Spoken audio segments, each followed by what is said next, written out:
I This wanted to conference will now be recorded. Okay. Just in time, because I wanted to say a really huge thank you to Aaron and Kirsten for their diligence in getting us this far in the project. As you all know, we had originally planned to start all this in the spring, and I had great plans to tour these sites in beautiful spring weather in Maryland in March or April, and instead, when we realized that the world we live in is very different than we thought it was going to look this year, we decided to try and see if people would be willing to open sites for us and talk to us, meet with us. And we're very fortunate. People were extremely gracious and generous in opening sites that may have been closed for a long time, being willing to have staff people come and talk to us. So it took several trips to be able to do that, and even now we're still finding great resources. So this area definitely has a lot to offer. So what we wanted to do today, you have the agenda, and I believe the situation analysis report went out about a week ago. So hopefully you've had time to take a look at that.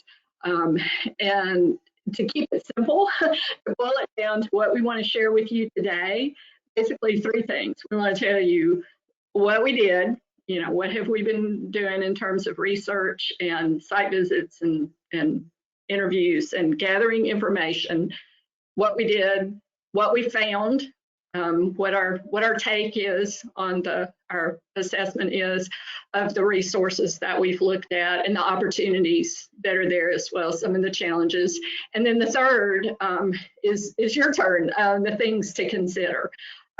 So what we are going to do, I'm going to talk about this first part of just setting the stage of how we set up to do the research.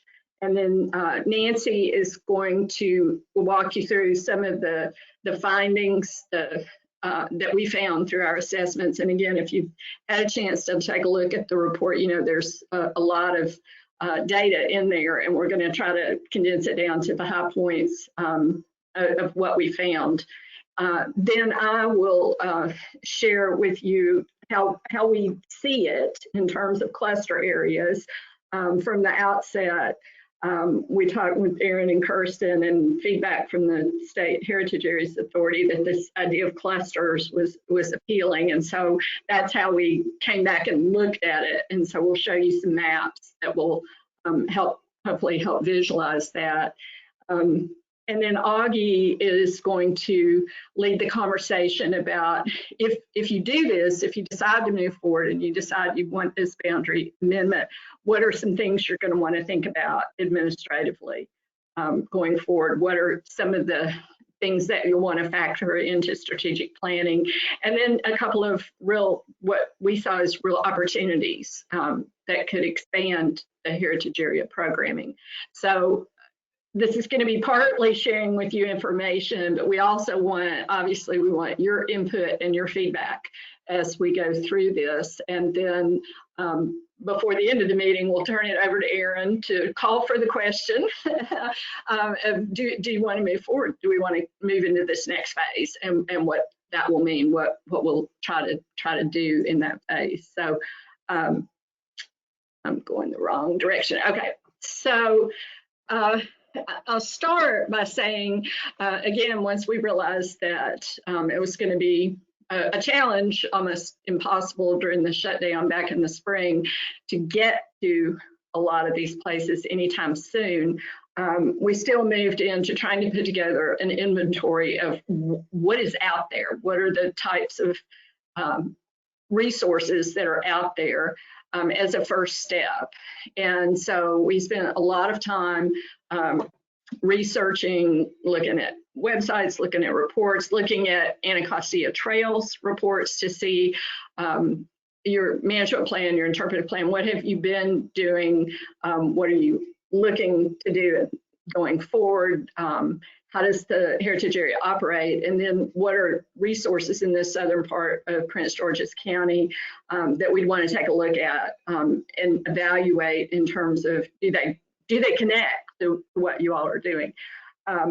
So I have the top of the list here is the incorporated and unincorporated communities, and I think we'll all agree that this is one of the challenges of moving forward. And I remember one of the first calls that we had, and I don't recall who it was on the board who said it, but someone said, you know, one of the challenges in this area is who do we even talk to? I didn't understand at the time what that meant, and I do now, that so many of these communities are unincorporated. There isn't a government there. I don't think I've run into that before, not to this extent. And so that is definitely something we're going to have to think about if we're looking at Clinton or Brandywine or places that are not incorporated, is how do we engage them? Who do we talk to? Who gets to sign off on it? So that was kind of an interesting twist that I wasn't necessarily expecting. But in addition to just what are the communities out there, what are the resources? So went through all of the National Register nominations. The Maryland Historical Trust has a wonderful database with lots of information. Maryland Parks and Planning, Department of Natural Resources, and we'll talk more about these as we continue. But by the time we got through, it was obvious there are a lot of great resources in this area. So that really helped. And then Aaron, bless his heart, took most of a morning and gave me a Google Maps tour of the area, zooming in on different places, just when we weren't able to travel and get out and see places, but to help just orient it so that when it was time that we could actually get there, had more familiarity with it. So from there, we looked at the evaluation criteria, and I know you all know this from deciding that you wanted to do a boundary amendment study, that the Maryland Heritage Areas Authority has some really specific things that they look for, that they want to understand before they approve a boundary amendment. And so we're very conscious of that through the whole process. We prepared a template, which is in the back of your report. It's in the appendix, so you can see the types of information that we collected when Nancy and I went out to do the site visits and research on the sites and the communities that do they fit this criteria. And Nancy's going to talk a little more about those in a minute. But for the four main things that the Heritage Areas Authority looks for, the connection to interpretive themes, the heritage tourism potential. We built that out a little bit to look at visitor readiness. And if you looked at that part of the report, you know, we added some additional observations in that area. Heritage area support opportunities. Are they going to want to apply for grants, either from Anacostia Trails or from the state? And then local government support. So we made several trips, July, August, and September. Kirsten and I survived, I think, some of the hottest weather, and it was really interesting to get to places that had been closed up for a long time because of the pandemic. They were shut down, so everybody had turned off the air conditioning also, so it didn't help to go inside. But we were troopers, and we did it. And then again, so I did visits in July and September, and Nancy was there for several days in August. And again, people were great about opening up sites and letting us come and see these places. So it was, I will say, it in terms of the evaluations of sites, it's difficult to get a sense of the visitor experience at a place that is closed. And so we did the best that we could. There is the template that's in your report. We completed one for every single place that we visited, and then summarized those in this report. But if anybody wants to read the comments and notes that we made, additional information on specific sites, we'll be happy to share that if anyone wants to see that. I will share an interesting experience when we went to Mount Calvert and we were outside waiting for the director to show up and open the place. A car pulled up in the driveway, and we thought it was the director, and it turned out it was a woman who was playing Pokemon, and she was following whatever trail. And so we found out there are people who are finding ways to experience these sites even when they're not open. It's kind of interesting. Uh-oh, I didn't mean to do that. I meant to go to the next. Uh-oh. Now what am I doing? Okay. I'm going to back up, and I don't know exactly how I've managed to start typing underneath it, but I'm going to turn it over to Nancy now, and she's going to talk about some of the findings that we had. Well, this will be interesting. I wonder if I get captions too, or if only Carolyn does. I get them too. As Carolyn said, the study that you were able to read beforehand is a lot longer than what we're going to summarize today, but it is tied to those considerations that the Maryland Heritage Areas Authority has for boundary expansion. And so, Carolyn, you can advance. So the first thing that we wanted to consider were interpretive themes and how the sites that we were able to assess tied into the existing themes, both those in the management plan as well as the interpretive plan. So the in-depth chart is found in the study, but there are a few connections I wanted to highlight right now. First of all, because the southern portion of the county is fairly rural, it's no surprise that agriculture is among the highest, among the most connections, as well as plantations and wildlife. And this also ties to trail systems and nature and ag centers. So those kind of form a couple of big clusters of connections, as it were. Another cluster or constellation of those theme connections is in communities, that development of communities over time in religion and early churches and notable citizens. And then finally, a significant number of sites were tied to the rise of the African American middle class, and a number of those sites also connected to that aforementioned communities, churches, and notable citizens. So like I said, you can see all of the connections in the back, but that is just one of the, or in the report, but those are just some of those that I wanted to pull out and highlight. Go ahead.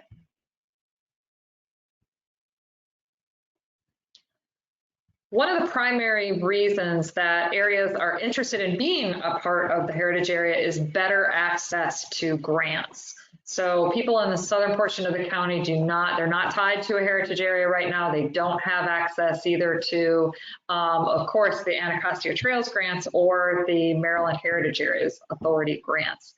So we identified a lot of opportunities for grant applications, and across the sites, most of these fell into pretty similar categories. Education programs, well, for Anacostia Trails, education programs, both planning and bus grants, interpretation from smaller exhibits, walking tour brochures and oral histories, event promotion, and then publicity or, again, kind of interpretive materials through websites or brochures. For the generally larger Maryland Heritage Area Authority grants that sites could take on, there are educational programs and materials, exhibits and signage, the bigger capital projects, and also future use planning.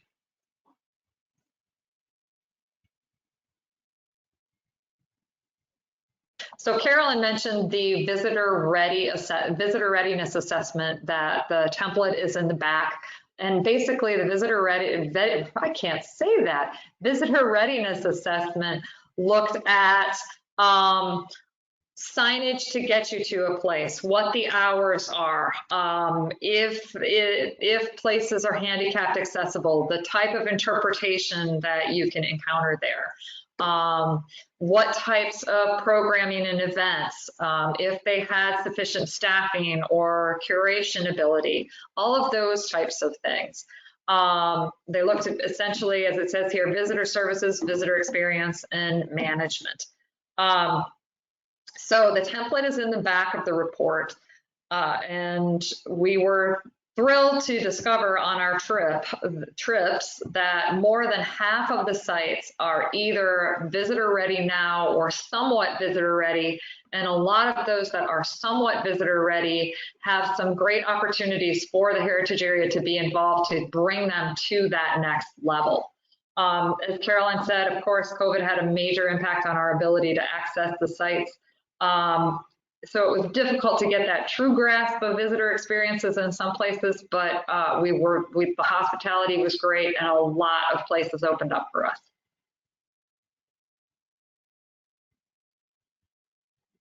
The ownership of resources was a very interesting consideration, or will be a big consideration going forward. Most of the sites are governmental.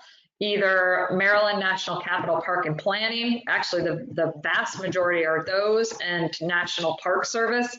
And then there are also several that are owned by the Maryland Department of Natural Resources. So it's going to be really critical to determine the level of engagement that these entities can have and want to have, both in programming and financial support and in their ability to access grants. It's also going to be absolutely essential to get response from the National Park Service. With COVID, the National Park Service has really been locked down tight. My husband actually works for the Park Service, so I've seen it in action. And it was difficult to get any sort of response from NPS. And because there are several major resources that are tied to NPS, it's going to be absolutely critical to get a response from them and making some decisions. And as Carolyn had mentioned, she mentioned that there are a lot of unincorporated communities in the region. Only 4 of the communities that we visited, Upper Marlboro, Fairmont Heights, Seat Pleasant, and Eagle Harbor, are incorporated, and there are 11 unincorporated communities. So given the existing financial structure for the organization, this is going to have some important implications and is definitely something that we're going to be talking about a little later in the study. I just wanted to hit it here for the first time. And then the final thing that I wanted to talk about is in the southern portion of the county, there is a portion of the ongoing feasibility study for a national heritage area in southern Maryland. And this feasibility study includes not only for the 3 counties that currently comprise Destination Southern Maryland, but also the southern portion of Prince George's County and possibly a portion of Anne Arundel County. So Aaron and Kirsten are actually on the program committee for this feasibility study, and our planning team is working on this. And so far, everybody has seen this as something that could be good for the region to be involved in both a state heritage area and a different national heritage area. For our team, it's been a benefit to be involved in both projects because we can look at Prince George's County from both directions, the southern portion of the county. And so far, like I said, nobody has seen a conflict. We don't know the exact timeline on what could happen. The project, the feasibility study itself is going to be complete in the spring of 2021, but there's no timeline for designation. Legislation has been introduced. It probably is not going to get anywhere this year. Our nation seems to have its hands full right now. But there is a strong likelihood that a national heritage area is going to be designated within this region eventually. So at this point, I want to pass it back to Carolyn for any comments or questions with what we've shared so far. Yeah, I want to stop here before we take a look at maps and potential cluster areas, because we've been through a lot of information quickly, and see if there are questions or comments about what we've shared so far.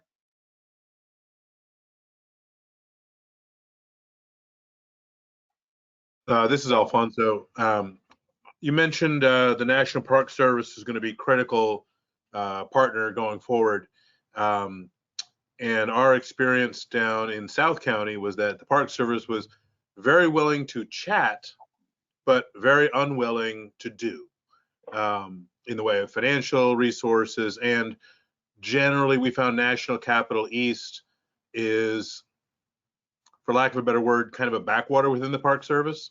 So they kind of have their hands full just trying to stay viable. And it was very hard to actually get them to engage and be significant partners in anything. Although they were game, and depending on who was in the superintendent seat, we had some good conversations. But we found them always very challenging to be an active partner as opposed to a passive partner. And we had great response from the Accokeek Foundation. They were great and provided lots of information in a tour, but the Park Service itself, no response. And I think Augie, I see you turned on your sound, has a suggestion of a way that might be able to help make some contact there. So Augie, do you want to jump in? Sure, yeah. So Alfonso, what you're experiencing is not unusual. The Park Service, as we all know, is pulled in a million different directions. And they'll be friendly, they'll respond, like you said, they'll chat, but they're not able to make any other type of, even a loose binding, if any binding commitment, because they're not authorized under federal law. But what you can do is have one of your members of Congress or your senators write a letter and ask them to ask the Park Service to get involved more directly and formally. And then within that letter will go up the chain of command within the Park Service to the point where you would get somebody that would sit and provide some technical advice and assistance to you as an organization. That's the formal way to go. The other way to go is, we've got good connections within the Northeast region, of which the capital region is a part of. And we could make an inquiry for you with Philadelphia to see if they can shake loose some of your local Park Service partners to sit and talk. But again, remember that authorization block that they have, they're not going to be able to make any type of even suggested potential commitments until they're directed by Congress to do such. Thank you. Yeah, and truth in advertising, I used to work for the National Park Service, so I know all about their limitations. But yeah. It's definitely a challenge that just not even getting a response of, yes, we can meet you and give you a tour, or just nothing is a little daunting. But I think, as Augie said, there are various paths to try to get a response. I think that part, and I don't know if I can get these slides to go back just a little bit. This part, the ownership of resources, I think we all three of us really agree, is going to be something that really needs a lot of consideration before you decide if you want to move forward with this boundary amendment, because Parks and Planning owns most of the sites. The park, and they've been great, responsive tours, everything wonderful. But the fact that they own the majority of them, is that important to you all? The Park Service we've talked about, and Department of Natural Resources. A couple of questions with that, as Nancy said, are, we're not looking so much of the financial support, although that's important, but then the question of grants as well. Are they likely to apply for grants. And I think I know when I went to the Surratt House and obviously Akakeek Foundation, a couple of different government-owned places have friends groups, and they mentioned we apply for grants. So on behalf of these sites, so that's a possibility, and I think that's something if it's the will of the board to move forward with this project, that we'll want to look at a little deeper. That whole government support, this slide and the next one would come as a next step for us to try to figure that out of where is that support, how likely is it to be there in one capacity or another. So those are, I have to say, I was somewhat surprised when I looked at the overall map and realized that Parks and Planning owns most of the sites. I've never seen a configuration quite like Parks and Planning is how that's set up with the two counties. It's a really interesting model. And it's almost like the National Park Service in a county configuration. So it's really interesting. So I think there are a lot of opportunities there, but there are also things, that to caution to think about that we wanted to lift up. So were there other observations or questions before we look at these maps and then get into some discussion on what might happen next? Anyone else have any? Aaron, are you still there, or anything you want to chime in with, or Kirsten? No. I'm listening along. Okay. I mean, obviously the drives were great, and I think we have a pretty good accounting of what's out there, and we have a pretty good understanding of the themes. So none of that particularly jumped out of off the pages for me. So Right. yeah. Okay. So what, if it's okay with everybody, then we'll move into looking at what I think is Aaron and Kirsten and I've talked about this over the months. We've ended up using the terms clusters just because it seems to be a good descriptive of ways we can think about it. So when I went back and looked at the map of how do these sites all fit together, it ended up in 4 pretty discrete cluster areas. And as it turned out, I visited the sites in 2 of them, and then Nancy visited the sites in the other 2. So I'll ask her to jump in as we go through these. So we're looking at 4 potential cluster areas. Again, this is all, we're in the draft and presentation phase right now. So these can expand or contract. There may be sites within these that you want to include, other sites you don't. But what we want to look at is what's out there and how might it shape together. And so with the 4 cluster areas, we have the first one, which is the biggest one. And I think not surprisingly, the majority of the places that we looked at were in the Upper Marlboro area, which fortunately is incorporated and also is your county seat, and they are very anxious to be a part of the heritage area. But if you look at that circle and see basically the Clinton Brandywine circle, you see a lot of dots in that area. And as the slide says, the green ones for the entire map, those are all government owned. So as you can see right off the bat, they're majority government owned sites. And then the yellow ones are either communities or nonprofit resources, maybe like Poplar Hill, which is owned individually as a site. The pink points, I just call those other resources, and that is kind of a grab bag of other places that are in the report that may not necessarily connect to your themes, like National Harbor, but obviously could be a potential partner in terms of sponsoring things or, having deep pockets, basically. So I wanted to look at these a little bit more closely. And because the Upper Marlboro, Clinton, Brandywine is such a big area, we did 3 individual slides for that, just to make it a little bit easier to see. Again, we'll send these to you all so you can spend some time looking at them.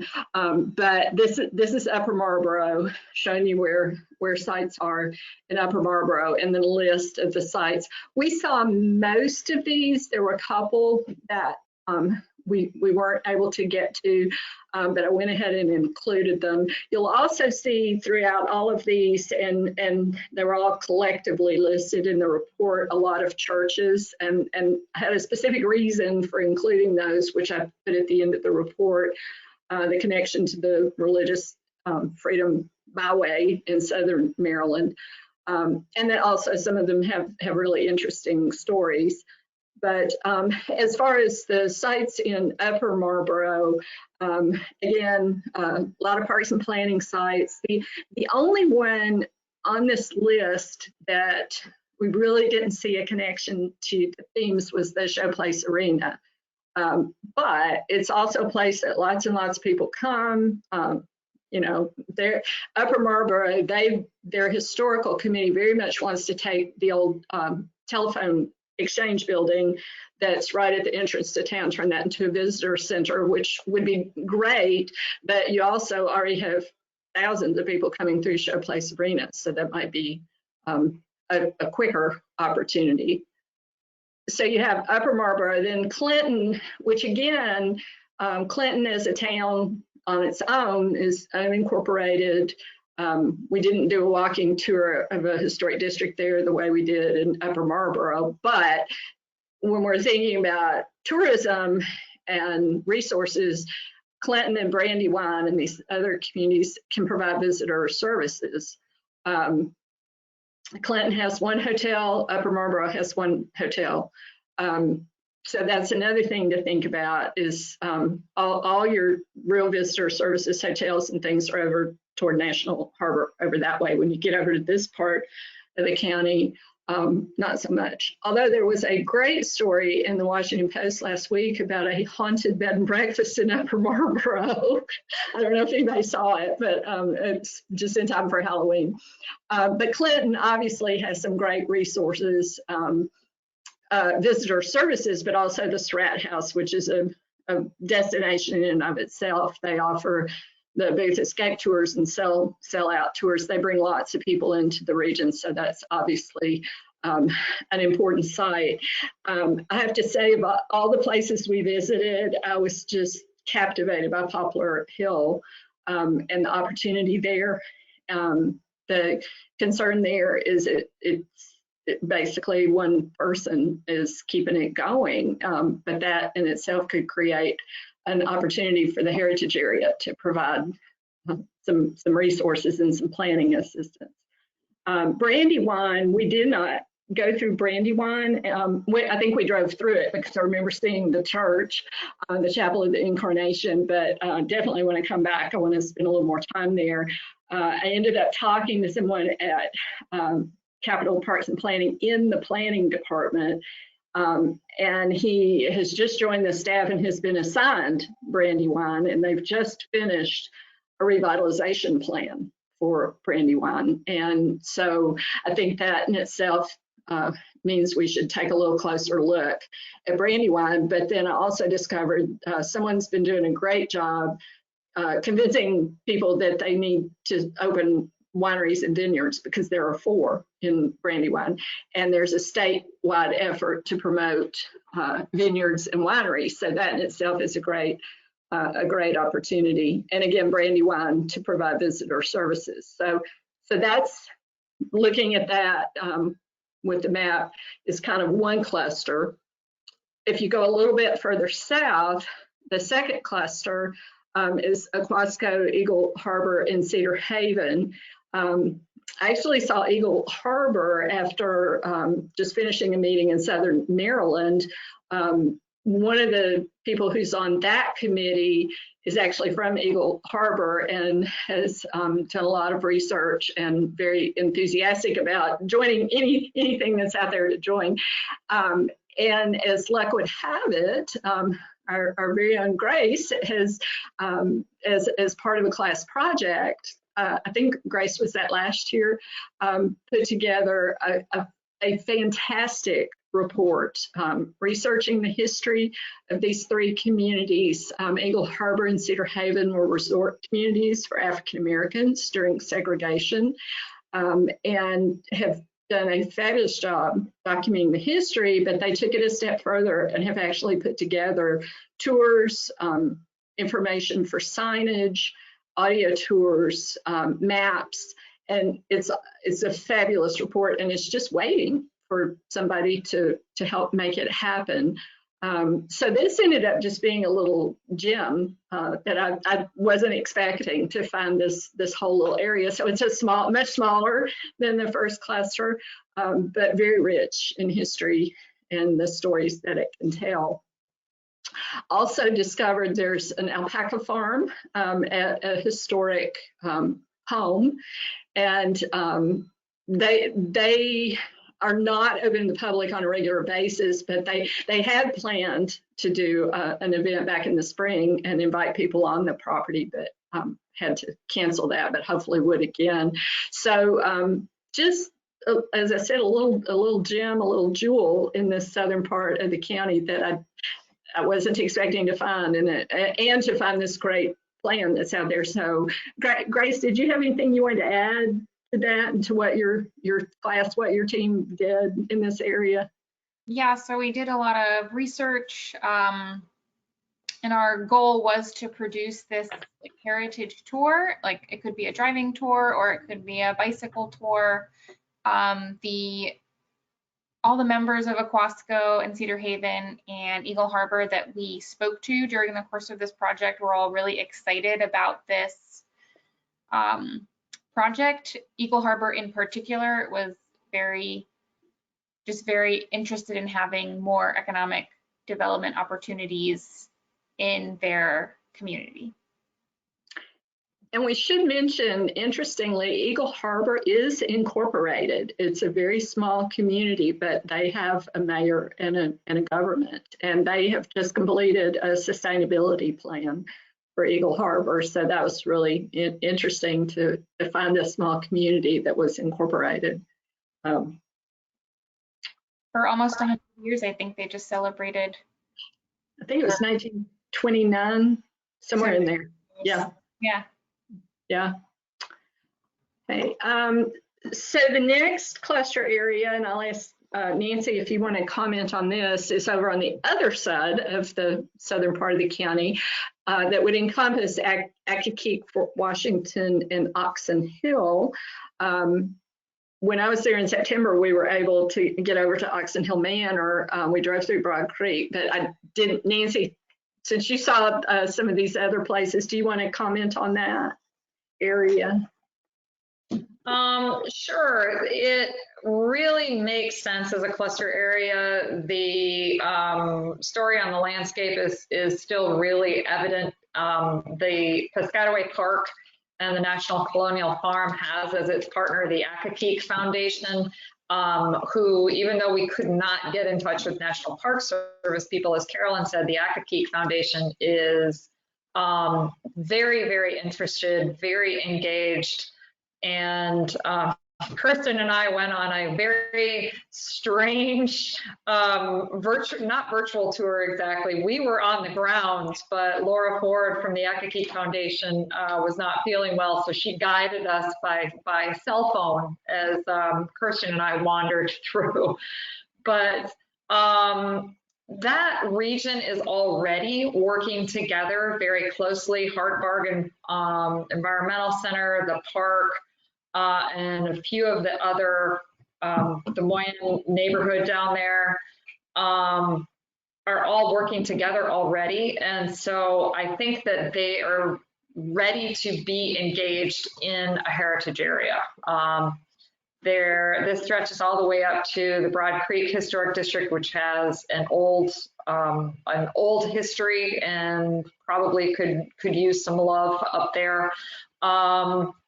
And then the other thing I wanted to point out is there are a lot of both National Park Service sites in here and also sites that deal with the region's military history.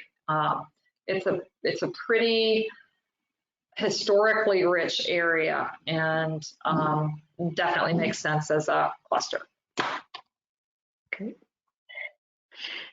And then the fourth area, again, this was Nancy did the site visits in this area as well. So I'll ask if you want to comment on this, is the Fairmont Heights, Seat Pleasant, Suitland area. So Nancy, do you want to comment on that? Sure. This had a very different feel than the southern portion, which was much more rural. And Kirsten and Aaron kind of made the comment that these communities felt like they had a more direct connection to the existing heritage area, the stories that are being told, and some of the, some of the living traditions, the arts traditions, things like that. So I am not sure. There are a few sites like the school, which is in the picture, which is a major project. There could be some opportunities for some real major grant projects there. We did not get to the Rosenwald School, so I don't know that one. But then there are also I forgot what I was going to say. It just went away. But anyway, well, there are a couple of them that are close by that we just marked that are nearby, like Landover and Lanham, a couple of those that are just like right outside the circle. Exactly. And what I was going to say is in Fairmont Heights, they've also done a really good job of starting to tie the history together with the trail that they have there. So I want to go back to the big map where we started from. And again, before I'm going to turn it over to Augie in a minute to talk about what might happen next if you move forward. But I wanted to go back to this and again, see if there are any questions. A couple of things I wanted to emphasize what we keep saying, how many of these places are government owned. But the other thing that really stood out to me is how many of these places are available for rentals. And I talked about that a little bit in the report, and Augie's going to touch on it again, but it really, almost everywhere we went, they would say we're available for rent, whether it's a winery or a historic home. Several of the parks and planning sites, the historic homes are rentals. There are some that are in the process of re-evaluating what they want to be, including Poplar Hill, Mount Airy, which is DNR owns. They've just closed that, and it's been a rental mostly for weddings for several years. They're going to spend a couple of years trying to decide what to do with that. But what I've found is that everybody's basically working on their own with rentals. And when you have these others that are also thinking about, do we want to open for rentals, and they're all working unilaterally, what I could see is nobody has said, what can the market bear? And how are people promoting these different facilities and what's available? So I did include in the report, that's something that the heritage area could think about. And I think Augie's going to pick up on that in a minute and talk a little bit more about that. But I did want to flag that, I think, as something to think about, that could be an opportunity. But I wanted to stop here. If you want me to go back through these maps and let you all look at them again before we move into the discussion about what might happen next, or if there are questions about any of these potential cluster areas. Again, as we said, this is where we are in the study right now. These circles can be larger or smaller depending on what would happen in this next phase. So I'll stop there and see questions, comments. I'm going to jump in, Carolyn, for just a second and make sure folks know this as well. That while these circles are the initial, this is leading us to that question of, do we want to continue this process? This will have to be defined much more carefully around specific areas and specific routes and stuff. If you look at the two sections that include the Largo Landover area down to Upper Marlboro, we all know that that includes Route 202. And Route 202 would be a way for us to route this rather than these big circles. So be thinking about that as well. But Carolyn, the one thing I did want to have you mention is the two sites that exist right outside of that big circle south of Bowie. Mm-hmm. Is the old Woodland Stand, Belts Woods, Beltwoods and Six Flags. and Six Flags. Right. You know, you didn't include those in those circles, sort Mhm. of. But you know, those are ones that kind of fall in a weird spot. Belts Woods is just not really prepared for stuff. And Yeah. there's also the opportunity for us to, if this goes forward, to draw a line essentially that includes the entire county, but is specific mostly. And we kind of say, if in the future things like Belts Woods comes online, we could amend our boundary, because then it becomes easier to do the amendment in the future if we've sort of included everything. And even though they're not specifically called out, because then you can go through an administrative process. And so that's a little bit of like, you know, special organizing, but it gives us a kind of a secret escape hatch to add stuff later in a much easier way if it comes down to it. So I just wanted to add those couple things. And I think I also want to point out that if this boundary amendment moves forward, in the end, you're not going to announce to the public, we have 4 clusters. This is to help you with the internal planning process and to think about how these places might fit together. The other thing that's going to be important to think about going forward is if you add some of these places, how much of your resources, your time and attention and financial resources would need to go to a particular area to bring it to the point of being where you want it to be, to make sure that the stories that connect to your themes connect. So those would be the things that we would drill deeper into in the next phase if you want to move forward with that. This is Alfonso. I had a couple observations. One is, one thing I don't see in your map is historic roadways. And since we're so focused on trailways, to me, that would be the Patuxent River, that would be Old Crane Highway, that'd be 202, that'd be Indian Head Highway. Those are the early fingers that you see in some of the Civil War era maps, in addition to the Potomac River. So, that's something that also, in terms of tying things together, would also be useful, I think, to see mapped out. The other observation is I didn't see you mention the Heritage Visitor Center at Tanger Outlet. That was something that the Potomac River Heritage Tourism Alliance and the African American Heritage Preservation Group had put together. And that's, I think, another nodal point in terms of being able to orient and get people to go to the Southern County sites. Or, we tried to create one of the gateways into the county, which is, of course, coming across the Woodrow Wilson Bridge. With the expectation that there would need to be sort of partner visitor centers in other parts of the counties as people were coming in, but that would be something that I would think you'd want to use as a point of a jumping off point, at least. Yeah, and I can speak to the roadways, and then Nancy actually visited the Tanger Outlet, so I'll let her speak to that. But the map that you're looking at here, we spent a lot of the time talking about, since this was going to be online and you guys were going to be looking at a condensed version on a PowerPoint.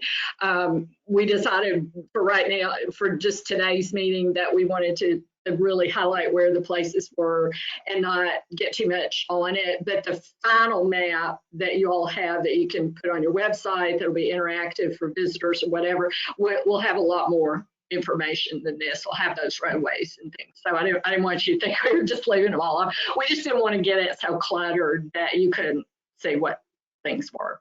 Sure. So, and Nancy, do you want to talk about the Tanger Outlet, since you went there to exhibit? Sure. Yes.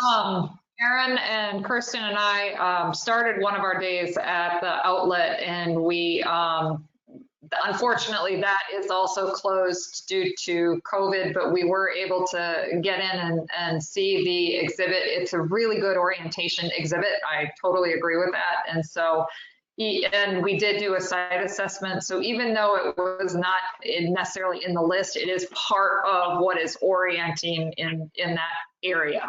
So it's definitely there. Let's put it that way. Okay. Are there other questions, comments? And we did mention, it's on page 57. We did include that in the report about Tanger Outlets and the visitor center.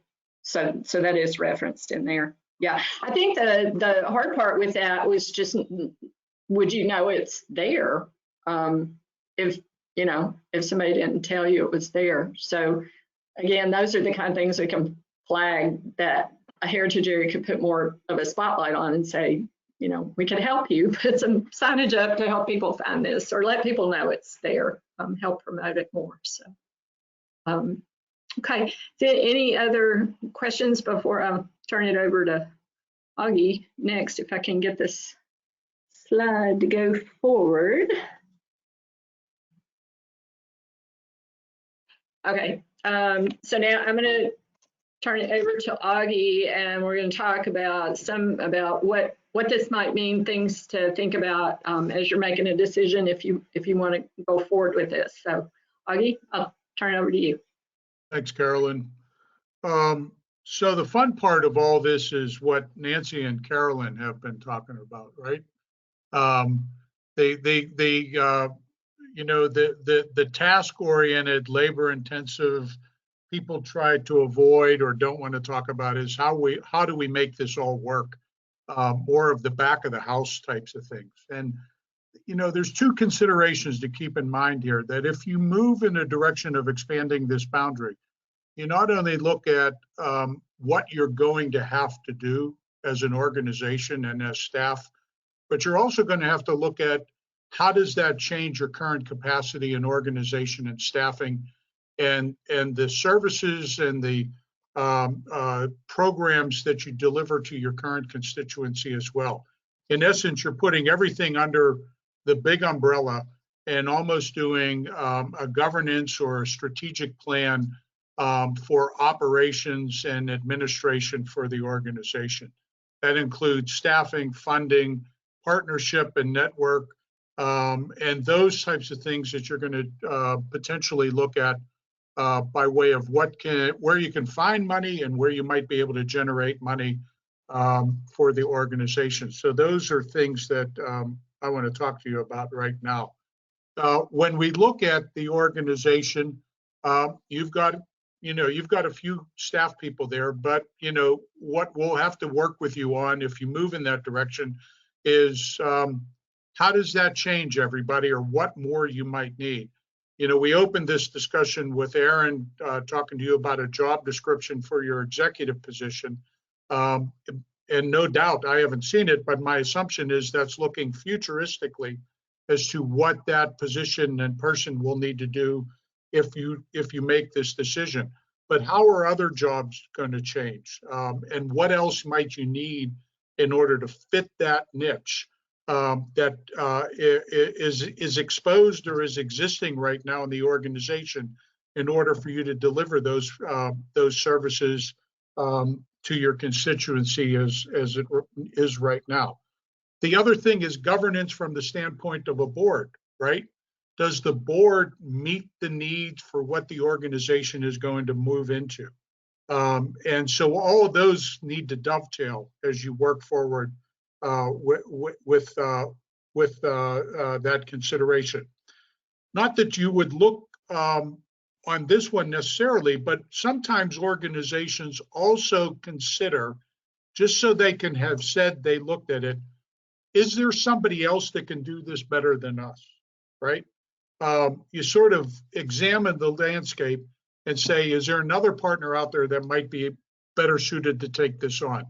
Again, I'm not suggesting that you aren't the best ones to do this, but I'm just saying this is a lot of times what we look at as consultants when organizations are looking at taking on these roles and responsibilities.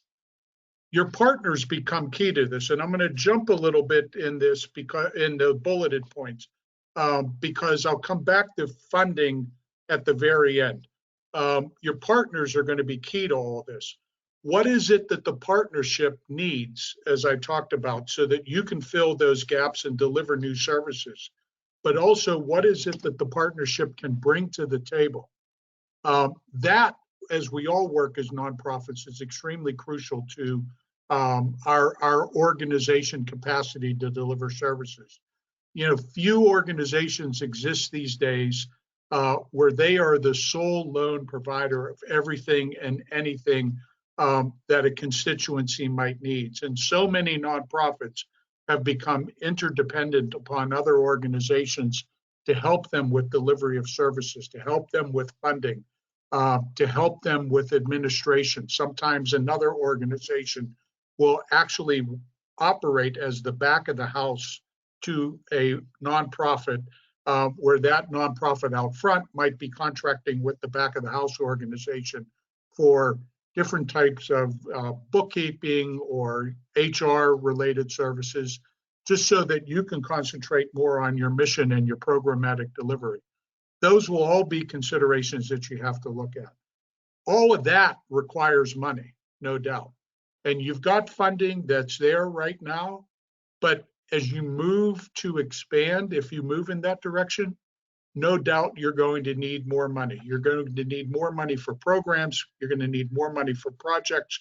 You're going to need more money for staff to deliver those programming and projects into your communities. And then the question is, do any of those funding requirements mandate that you come up with a match in order to draw down or get access to their money?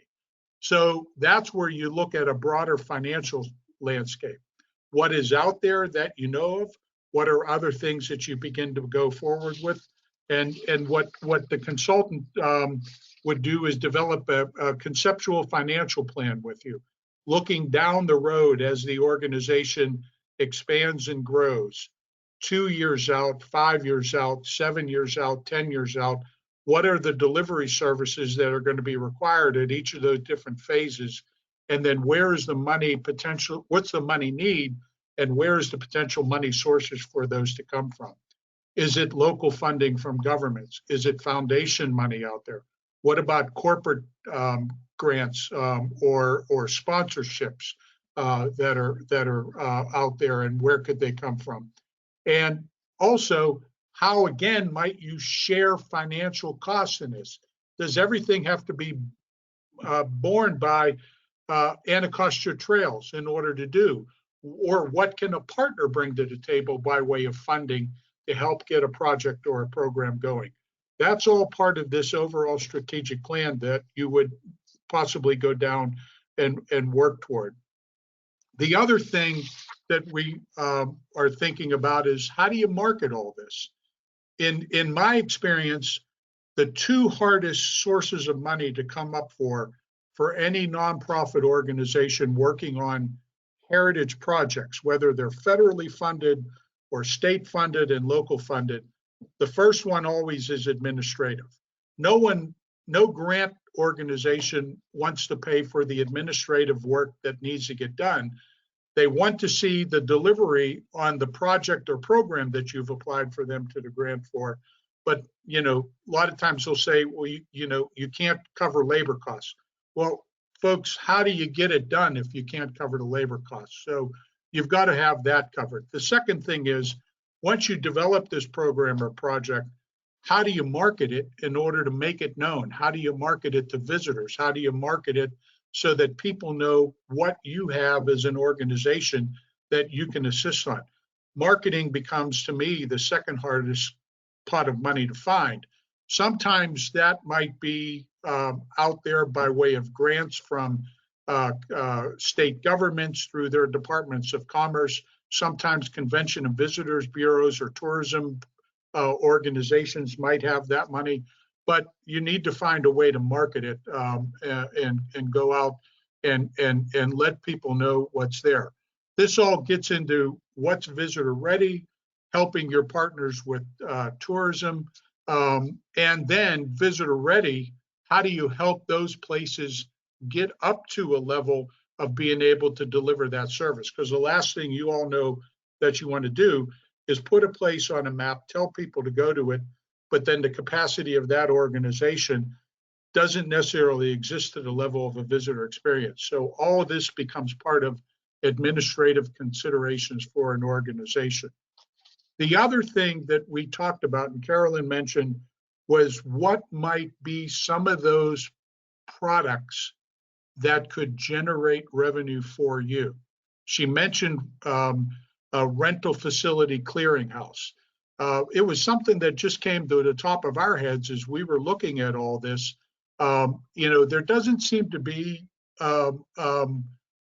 any coordination necessarily, and I'm not being critical of it. I just don't know it as well. I haven't been on the ground the way Carolyn and Nancy were, and I haven't had a chance to talk to all of you as board members or partners.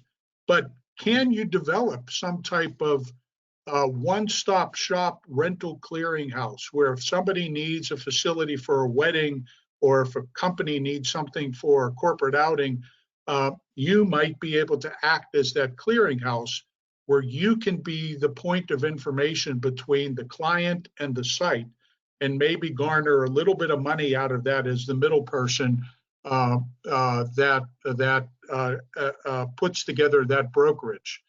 One of the big ways that works, and I know this from experience, is Rivers of Steel is into this as a part of the function of our business as our national heritage area, is receptive operators.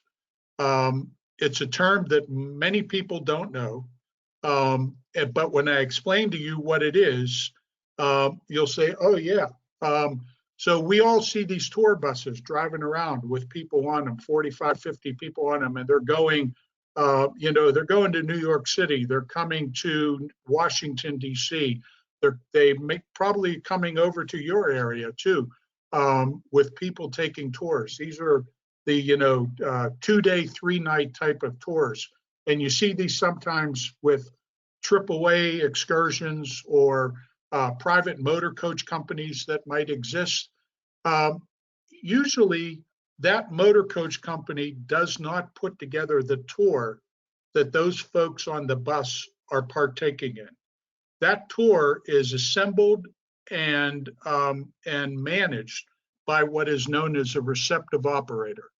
And that receptive operator is a person or a company that knows that area the best. They have all the connections to the restaurants, to the hotels, to the destinations that people will visit, to the museums, to the parks. And a bus company will say, hey, I've got a potential to sell a bus or two to come to your region next year. I know this group of people, and what we would want to sell is 2 nights in a hotel, dinner every night, lunch on their own, and we might want them to go to a couple of museums and then have a half a day of other things that they could do. The receptive operator puts together that program. And what they do is they brokerage prices from those sites in order to repackage that and sell that as a per person cost to the bus operator. That's pretty much how all these bus tours operate. And there are conventions of these that happen all over the country and all through North America, where you as a receptive operator would go to these sites, to these meetings, you make business relationships, and then they call you. It sounds like a lot of work, and I'm not going to tell you it isn't, but the results of it from our experience at Rivers of Steel has been, except in a COVID economy, folks, it has generated hundreds of thousands of dollars. And I'll repeat that, hundreds of thousands of dollars for us as a receptive operator, bringing bus tours in to Pittsburgh and Southwest Pennsylvania. Part of the reason why is it didn't exist in Southwestern Pennsylvania at all. we fell into it quite accidentally because our Convention and Visitors Bureau called and said, hey, we got a bus operator that wants to come to town. By the way, Convention and Visitors Bureaus and tourism bureaus are set up, they market the whole region, they market all their members, but they can't pick and choose which ones to be a part of a specific package to sell to a bus company or some other type of tour operator company. That's where they rely on a partnership with a receptive services organization. So we began to do this quite accidentally and discovered there's a potential for a market for it. So we went out, did a business plan, and had it funded by a foundation to seed the operations for 2 years. Now we don't even rely on any of the foundation support for that operations, and it generates a lot more money for us. So those two things, marketing rental facilities and receptive operators, might be some potential revenue source for you to consider as you move down this administrative and governance consideration for the expansion of your state heritage area. So again, the decision that you make on what your boundary will be is going to affect programs and projects. And again, that's all going to come into play by way of how do you deliver those services? What is your administrative functioning going to be? What is your governance functioning going to be? And how does the board have to look and restructure and change as an organization overall in order to deliver all of that to that new area, along with the area that you currently serve and serve so well? Thank you, Augie. I've got one more slide I want to share with you all, and then the rest of our time is going to be conversation about all of this. But I want to just quickly say that we wanted to share those observations with you all. Unfortunately, Augie's got tremendous experience in the area of receptive operator, but our thought on that as far as the opportunities is to plant a seed today. So we're not saying if you do a boundary amendment, you got to do this. We saw an opportunity and we wanted to share that with you all. And it may be a year down the road before you look at it. You may decide it's not right for you, but we saw it as a real opportunity and we wanted to share that with you, just to plant that seed. So the last thing I wanted to bring up, and then we want to spend the rest of our time on conversation about this. You talked about administrative considerations. As far as programmatic considerations, I think this is probably no surprise, is that how all of these places connect to the interpretive themes that you already have. And my understanding is that this process will move forward to doing an updated management plan and looking at these things, but we wanted to lift these up for you all. As you know, and you can see from the slide that Nancy talked about a little bit further back, you basically have two sets of themes right now. You've got one set in the management plan, one set in the interpretive plan. Some of them are the same, some overlap. There's some that are only in one or the other. So going forward, trying to clarify those and confirm them and getting it down to one set of themes, I think will be real helpful. The other thing is, as far as adding this boundary amendment, is going to be the need to add a couple of themes, because currently you don't have any themes that address Native American history or the Piscataway history. For African American history, there's only one. Derives of the African American middle class. And as we saw with a lot of these sites that we visited and stories that we looked at, there are a whole lot more sites related to African American history that are reflected in this area. So those are two that we also wanted to lift up. I think at this point, Augie and Nancy and I would be happy to answer questions, and then or any comments that anyone wants to share, and then we're going to turn it over to Aaron to lead the discussion on where we go from here. And if this is something that, you know, at the end of our time together today, the board feels you want to think about it a little bit more, we'll send you a PowerPoint. You need to go spend a little more time with it, with the report. We're fine with that because this is a big decision. As Augie was describing, it's gonna impact the organization, hopefully in a good way. I should mention also, and then I'll turn it over to Aaron. We did a report, which is in the appendix last season, where we interviewed other heritage area directors in Maryland. I think I did 2, and Nancy interviewed 5. I believe we talked to 7, and talked to them about their experience with boundary amendments, other administrative questions, and found that very helpful. So that report is also in the appendix. As you all are thinking about this, it might be helpful to see how some of the other state heritage areas have addressed boundary amendments as well. So so I'll stop there, see if there are comments or questions, and then we'll and turn it over to Aaron. And before you all get into questions that you might have, just as a reminder, you know, Augie didn't touch on the one thing that we've talked a lot about, which is the whole idea of getting a line item in the county budget to help pay for this whole thing. Well, that's because we didn't even want to go down that road until you all have kind of approved continuing on with the project. Right. We wanted to make sure we cut up and over this next hump before we got into the kind of the weeds of that particular process. So I just wanted to make sure I reminded you all that that's kind of why you're not seeing some of those things, because this is sort of the first stage. We're moving from 50,000 feet to 10,000 feet. Right. Questions, comments, and Aaron, do you want to lead the conversation on where we go from here? Yeah, let me get my unmute there. So we can see you now.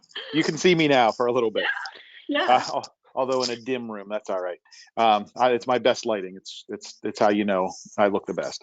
No, so the big questions that I mean, Carolyn really did lay it out is, are we comfortable moving on into this deeper? And as a reminder, just because they continue to finish the project and get us a document that is, if you will, sellable, doesn't mean that we're actually done. We then have to take this and it has to be approved by Park and Planning. Because the county or the state requires that the local zoning authority sign off on it. There will be plenty of footwork. And I think, part of this conversation and the reason we're even saying, do we want to do this is just because we are at this inflection point of a new director coming in and all that. So if you all looked at this and went, wow, there's just nothing here, there's no reason to continue on with this doesn't seem to make sense, it's going to cost too much or whatever, then this is the point at which to say we're out. And I recognize that we don't have everybody here, but certainly it would be great to have folks weigh in if you felt like it's a go, even if it were a thumbs up or a quick yes or a whatever it might be, just so that we have a sense of that we're good to continue to move on. I'll take whatever you got. To respond to that now. If you've got a snap thought, yes. If you don't, that's okay too. And certainly since we're recording this, there's Najina gives us a chat. So I mean, yeah, you can throw a chat, you can give a thumbs up, you can give a snap response if you've got one. So this is Alfonso. So let me just take a stab at sort of summarizing my thoughts, which are, I mean, I think because I'm very familiar with a lot of these heritage resources, having lived in South County. I was the vestryman at St. John's Church down in Fort Washington. So, and I've been to His Lordship's Kindness and lots of these other resources. I think there's a lot of there. I think saying that half the sites are visitor ready is maybe ambitious, because my own feeling is that a lot of them could be, but aren't really there yet in terms of being able to accommodate a busload of people for any reason. I do think it's a challenging and ambitious mission to expand to the whole county. I think it would be a lot of work, slightly overwhelming, but at the same time, I think very much worthwhile.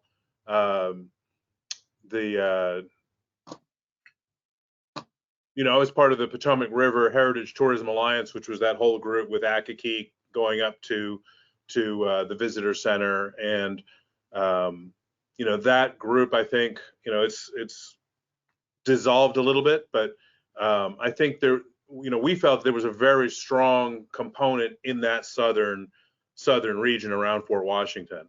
I think there's also a very strong partnering component around Upper Marlboro. There are a lot of ways to connect the dots, but I think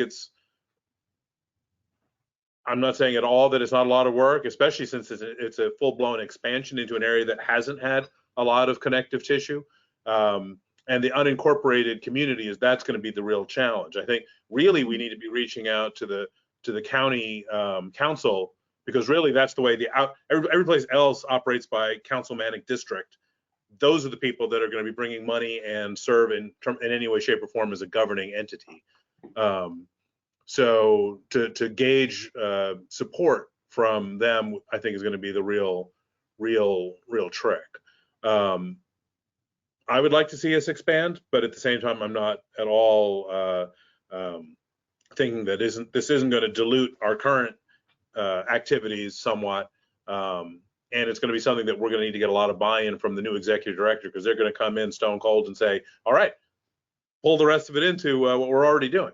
That said, I think what we're already doing, we can function pretty well with staff. I don't know that it takes a tremendous effort to keep doing what we're doing. So I think there's a lot of potential for that to grow. So those are my initial thoughts. I think there are a lot of great sites within the county, and it's sort of the undiscovered country, even within the county, for people to even know what we have and what's available. Mm-hmm. I would also just to follow up on that a little bit. When we said half were visitor or somewhat visitor ready, so we were being a little generous there. But the other observation I would make is that some that you would say they obviously can accommodate visitors, they can welcome visitors, but currently what we saw is they're primarily serving a local audience or school groups or residents, which is great. There's nothing wrong with that. But in terms of are they bringing in tourists and that kind of economic impact, maybe not as much. The other thing that we saw is that well over half of them are not ADA accessible as much as they should be. And that was just thinking in terms of mobility. I mean, not even looking at, visual impairment or things like that. That could be a really huge opportunity for the heritage area to do some education. I run into that particularly with historic sites all the time. They'll tell me they're grandfathered in, and there's no such thing as grandfathered in. So that in itself was something that we observed that could really use some attention. Yeah, and then so just to add to that, the other observation that I would have is that the park and planning sites, I think, have always marketed themselves inwardly into the county. They have not been at all focused on bringing tourists from outside the county in. Right. And I would say they've done a really poor job of promoting anything that wasn't county owned. So they are sort of their own little bubble, and they're not really about helping any of the other sites that are not within the county owned sites universe to generate tourism. The other observation I would say with the Park Service is that I was blown away going to Park Service sites and realizing that they don't even promote other Park Service sites within the same region.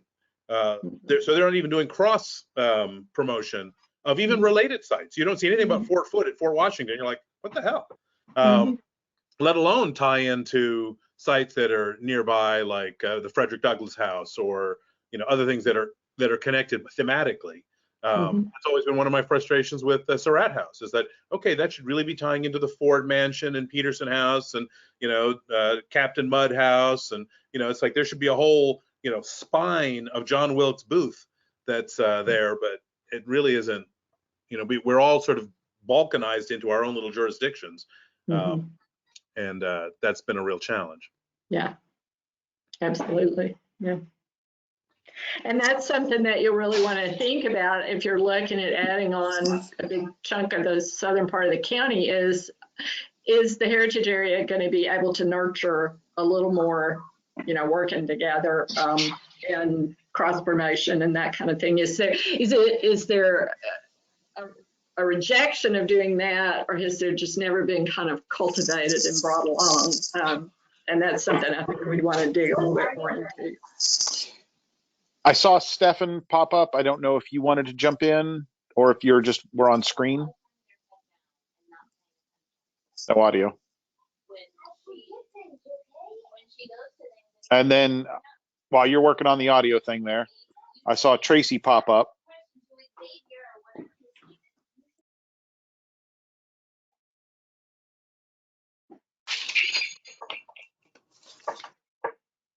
Stephanie, get yourself together. You've got an echo going on there. Well, like I say, if folks want to jump in on chat or whatever, the next, as we look, into this, is there has to be some sort of an agreement on those cluster areas. There definitely needs to be more definition applied to them. But if did anybody see anything in any of those areas that really made you go, oh my God, let's not do that? Or Alfonso noted a couple things that he had saw missing. Anything there that anybody felt? Hey, Aaron, this is Karen. Yeah. I'll say one thing that jumped out at me as a positive is sort of that Oxen Cove area. I've been part of different meetings where there's been a lot of interest in developing, and that's a National Park Service property, I believe, and trying to improve the trail system there, connect DC and Maryland there. And so that would be part of our, our natural resources, kind of trail tourism piece. But the problem is the National Park Service hasn't had any funding available to improve the trail. And, DC can only improve up to their line. And so it's like on the Maryland line, could the county contribute? And that we haven't really been successful with that. So anyway, so that area kind of spoke to me as something I've heard a lot of interest in developing that. Great.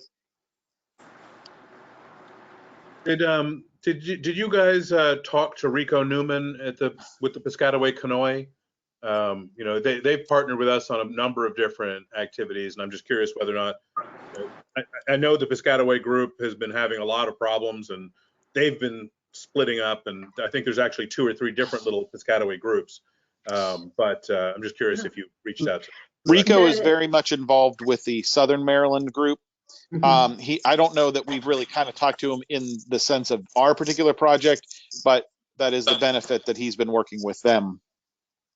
And also Francis Gray with the Piscataway is on the program committee for the feasibility study for the National Heritage Area. So kind of connected that way. As Nancy said, it's kind of good that our team is on both projects because we're coming at it from both directions of how that might work. But that's where the connection's been made. One of the things that will really, if the board elects to move forward, will be helping identify who we need to reach out to and in what order. We need to talk to people. Somebody mentioned the county council. Is that where we start at the county level? And who those people are and in what order they should be approached to talk about this. That would be a really important the board to help us with. Right, and even to go a step beyond that, who from the board is going to kind of take a leadership role in those approaches? That's going to be a big part of this. So, I don't need anybody to immediately jump up and say, "Ooh, I'll talk to these people." But if you have any kind of basic relationship with folks, I'm thinking certainly Mel Franklin as a at large who used to be D9, I think, and all these different kinds of people out there that we're going to need to touch is going to be important. I don't know that Mike Miller is still active in any way, but he might be somebody we just want to make sure is on our side, even though he's not even serving anymore, but he still holds sway for a lot of southern Prince George's County as a person who might even just be able to put in a letter of support. So there's a couple of different things that we need to do there, and I think spelling out those responsibilities, because in addition to this project kind of getting tightened and details getting fleshed out, it's also now where we are going to be taking it to people and seeing if they're going to be on board with it. Again, this is not a stage where we're getting it approved. Got to keep that very much in mind. This is not a stage where we're getting it approved. It's a stage of getting it to the point of everybody going, yeah, sounds like a good idea. We think we could support that. That's really what we're moving our way towards. Carolyn, I'm sure I'm forgetting something else that you wanted to make sure I asked, and I just don't have that list in front of me right now. The only thing that we did talk about last week was the potential timeline. Right. If we wanted to plunge I'm sorry into to interrupt.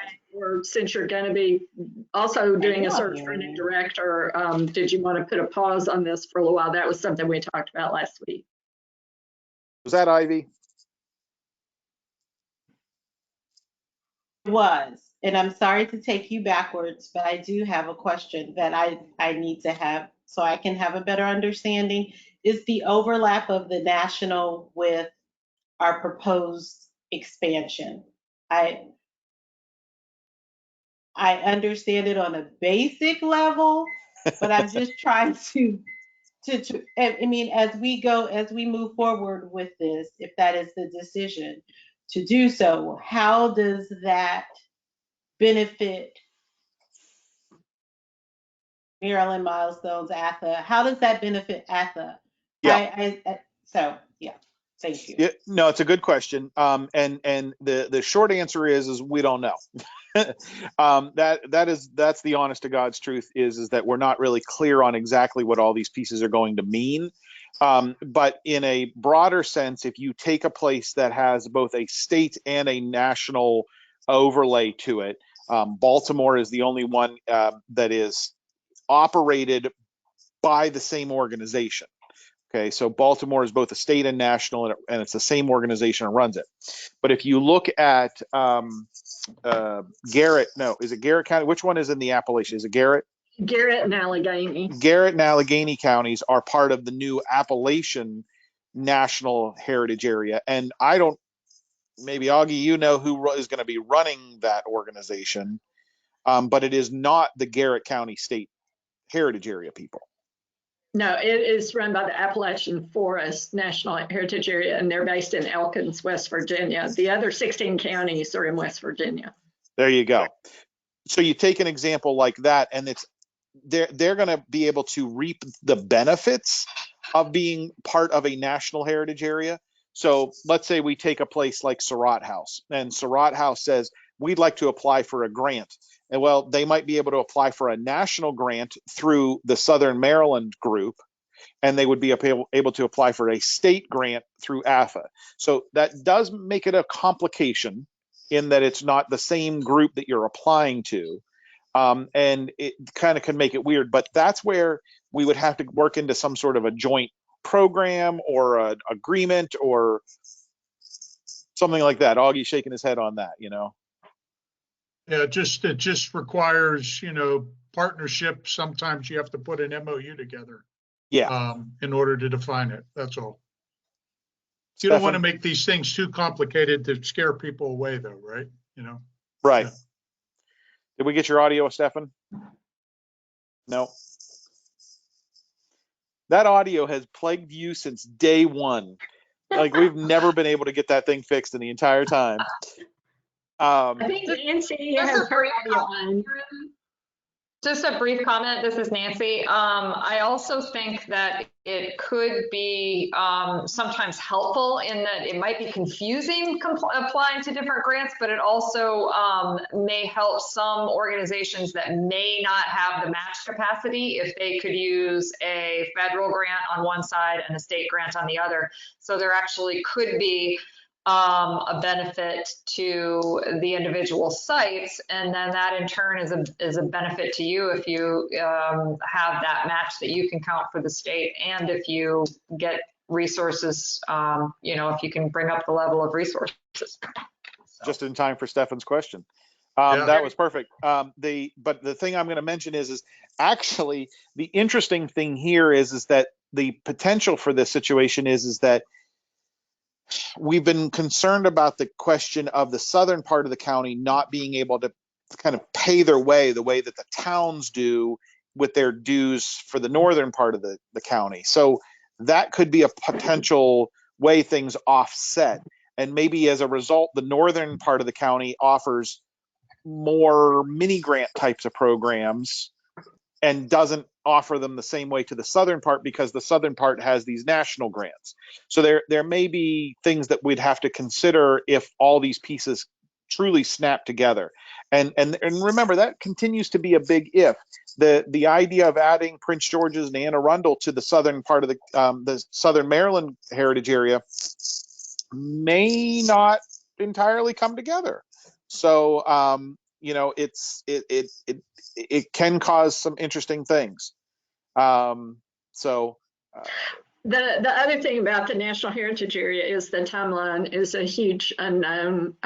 Last year, the Congress designated 6 new National Heritage Areas, and it was the first time any had been designated in over 10 years. And some of those had been waiting. Appalachian Forest, I think, had been waiting like 15 years. And so this particular one has great support from all the delegation from Maryland. The legislation's been introduced. I feel like there's a huge push to get it through, but Congress, that's what it takes. So we'll just see. Stefan just wrote that this does pose a potential opportunity for the new director to maybe be able to increase their salary over time because of new opportunities there. So I agree with that. He says, Augie, do you provide guides that heritage area employees for receptive operator income, or do you work with independent contractors? Step-on guides, is that what you mean? Tour guides? The receptive operator. Yeah. The receptive, yeah. Yeah, we are pretty much a one-stop shop for everything. If we don't have the guide on staff, then we will contract out with the guide. So the receptive literally is the broker between everything so that the bus operator, tour operator doesn't have to go out and find anybody. And each time we do that as a receptive, understand we're taking a little part of that money in order to cover our operation and expenses. It's an interesting system, one that we've kind of talked about step-on guides in the past a little bit, but not in any dramatic way. And the receptive operator is kind of that next level up on it. So that's a really interesting thing.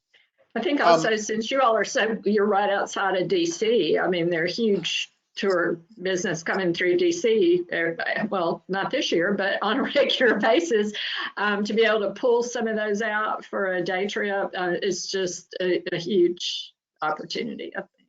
So on number one, I'm not hearing anybody saying no. And please, if you are saying no, we shouldn't continue. Now's your time. And number two is I'm looking for any feedback on the idea of putting this project on a pause because of the search for the director. Do you feel that I know that between Kirsten and I, it is we think that Carolyn and her team have been doing a great job, and we want to continue to see them just push on forward.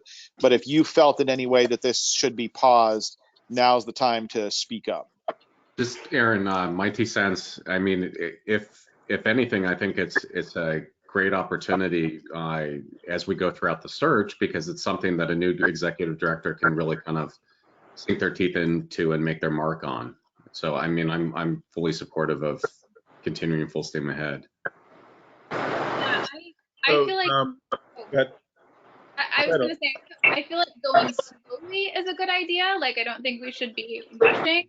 I think we can move at a snail's pace on this, but still continue to explore the idea and gather information and talk to people.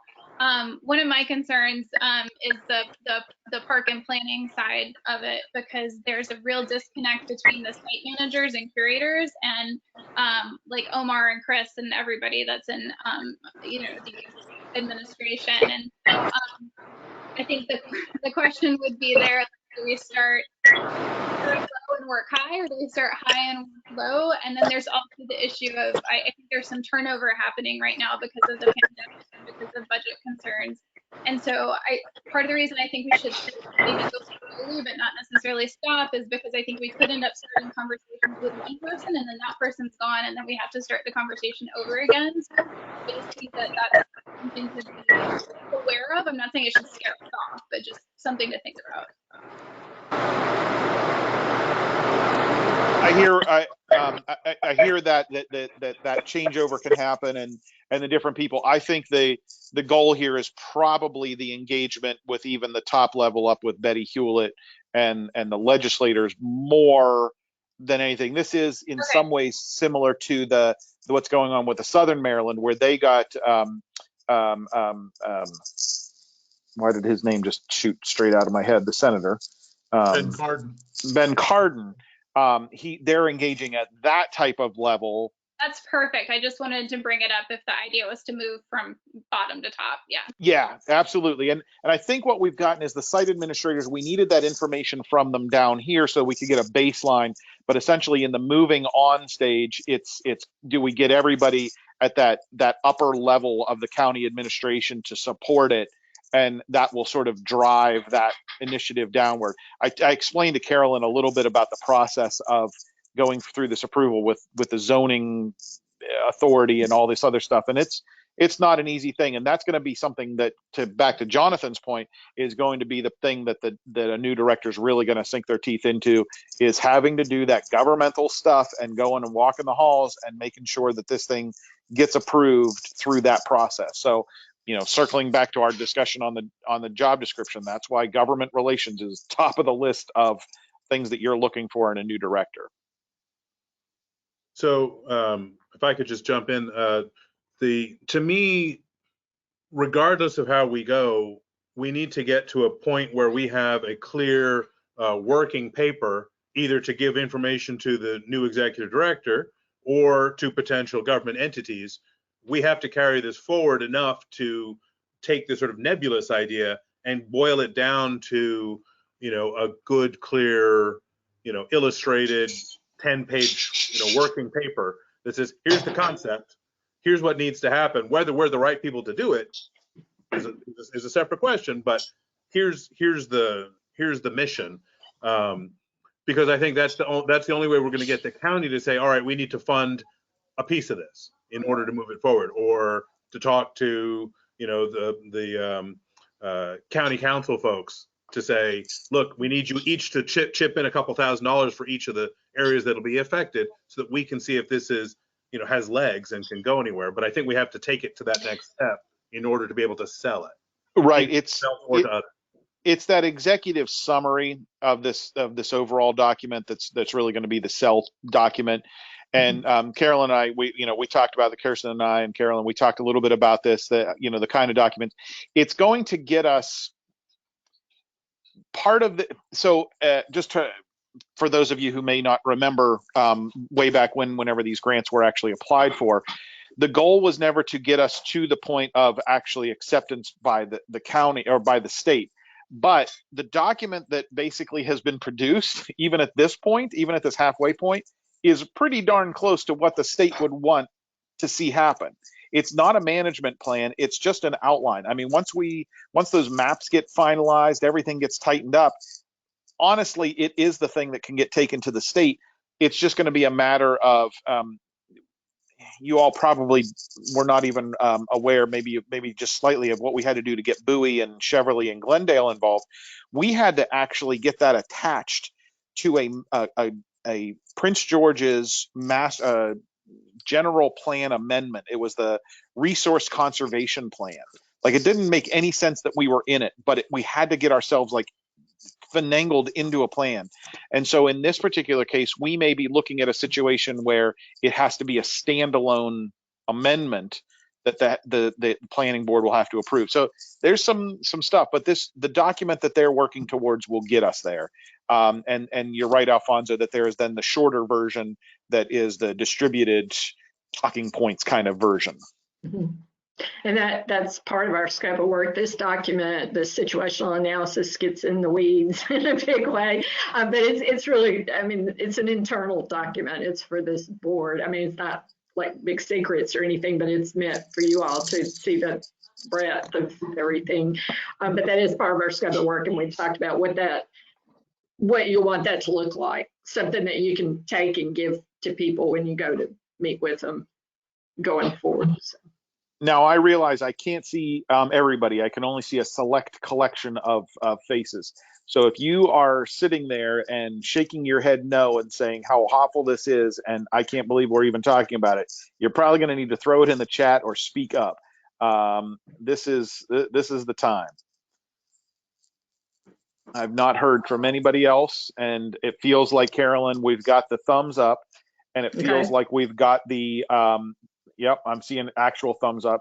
Not only do we have actual thumbs up, but we also have a sense that nobody's feeling like we need to slow down dramatically during the ED process, and that it will probably align up with the caveat that, you know, we're working through some higher level people next, and working through some of these other big issues that are going to come down the pipe. So I think we are full speed ahead on the plan that we had laid out, even though our timeline is all out of whack because of COVID. So we'll keep it going. So is everybody else's. Yeah. So we're learning to adapt. We're finding out how adaptable we all are. That's right. Yeah. So Carolyn, from your team, is there anything else that we're missing that you need from them? Thank you all so much for your feedback. And also, if you in the next week or whatever, if you're reading through it again, think of something else, feel free to bring it to us. But what we'll do next is start working with Aaron and Kirsten to talk about who we need to reach out to and how. And we'll be coming back to you all, because we'll definitely have to have somebody from there. We can't just have a couple of consultants walk into an official's office and ask them to do this. So we'll be calling on you guys again. But I feel like there's a great opportunity here, and that it's moving in a good direction.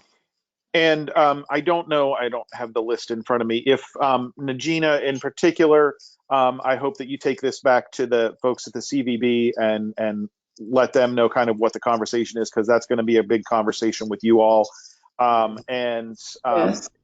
So thank you. I appreciate that. And that, yes, that on what Carolyn just said, we're going to go ahead and get this recording out to anybody that's not been on, and we're going to give everybody about a week. Let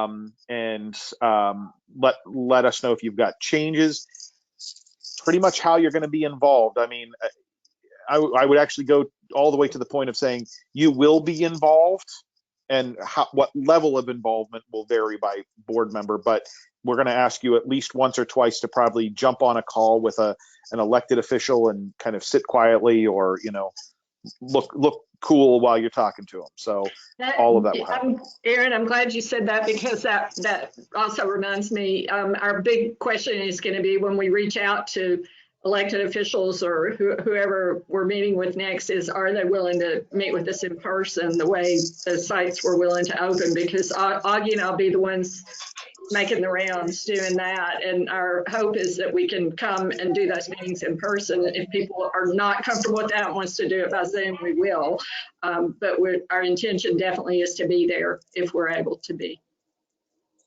Yep. Hey, Aaron. Yeah. One quick question. One of the things that was brought up as a slide was expanding our themes to include African American history and Mm-hmm. Native American history, which I'm actually frankly shocked that they're not already in there as themes. Is that something that we can just move ahead on our own, or do we have to do something, go through an official process for that? Or So the short answer is well, hang on. So there's a couple different answers. So answer number one is that African American stories are in there in a very specific way, largely built around North Brentwood and some of those stories. It didn't include like the civil rights stuff that we've gotten into. It didn't include a lot of that stuff. The Native American component, again, is a very small little piece that's in there, so it's not expanded out very much in the way that, Piscataway Park can do for it. So there are linkages in there, but they're just not so expansion really is the key word. To your second part of that is, can we just move ahead and start doing that? That was something that Grace and I in particular were looking at doing, was how do we get our interpretive plan updated so we can do a new interpretive plan. And actually what I would say is that that could be something that we throw to the Heritage Areas Authority this year in a grant request, is for them to help fund an updating to the interpretive plan.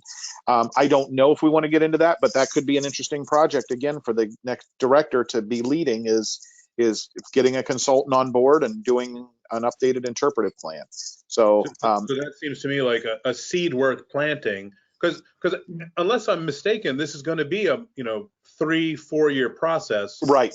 Get all these steps in place. That would seem to be job one, would be to tweak our own administrative documents so that we can say, sure, it's part of our plan. See, so that I don't know what it would take to push that, but that seems to be something that we should put on the fast track rather than, because I think we should do it anyway. So Kirsten, Grace, let's write that down and noodle over that one, and we can discuss what that would look like. I don't want to get us out of the wrong order, but I know what you're asking, and so we're going to make note of that, and we'll come back to that. And then part of that, since we also have a upcoming equity and diversity and inclusion committee, are there other minority groups that we should be saying, hey, part of, at least under the culture umbrella, if nothing else, do we want to expand our mission to say we want to cover these other areas and make sure that all of these communities are covered adequately? Actually, that might even be a little bit more, Kirsten and Grace, is let's discuss the idea of some sort of an interpretive addendum that goes into a lot of the minority groups or underserved, underutilized groups, or whatever it might be, that we can maybe build that out. Because it's like we don't need to go back and rewrite the transportation theme. Like we know that we've got it. It hasn't really changed, but we may want to do this as an opportunity to fill in the places where there are missing areas. Although, if I were to be talking about African American amusement parks, I believe the main way people got to those were by paddle boats, which I'm not sure that we have that covered. No, I mean, again, for existing ATHA, we wouldn't be able to really factor that in, but I know what you're saying. Absolutely. Okay. So this is where I think it's really important for us to pay attention, since we are talking about the political side of things, to the political cycle, that after this election, our county council members have maybe 18 months, Mm-hmm. being generous, before they will, be running again for whatever positions they're running for. And as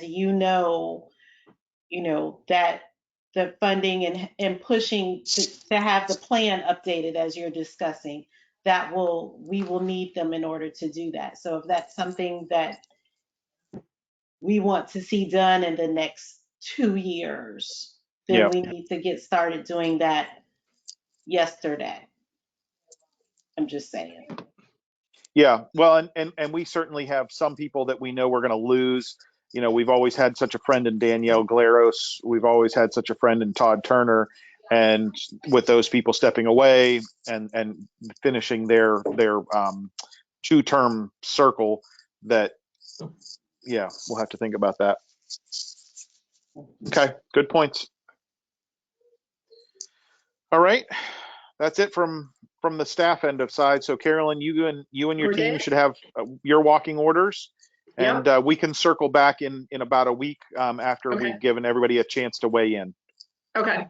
And if other questions come up during the week, just let me know as people are perusing this or getting this presentation that weren't able to be here today. Just feel free to contact me. Sounds good. Meanwhile, for those of you who are on, you have 6 hours to look at that job description and let me know if you've got any other changes.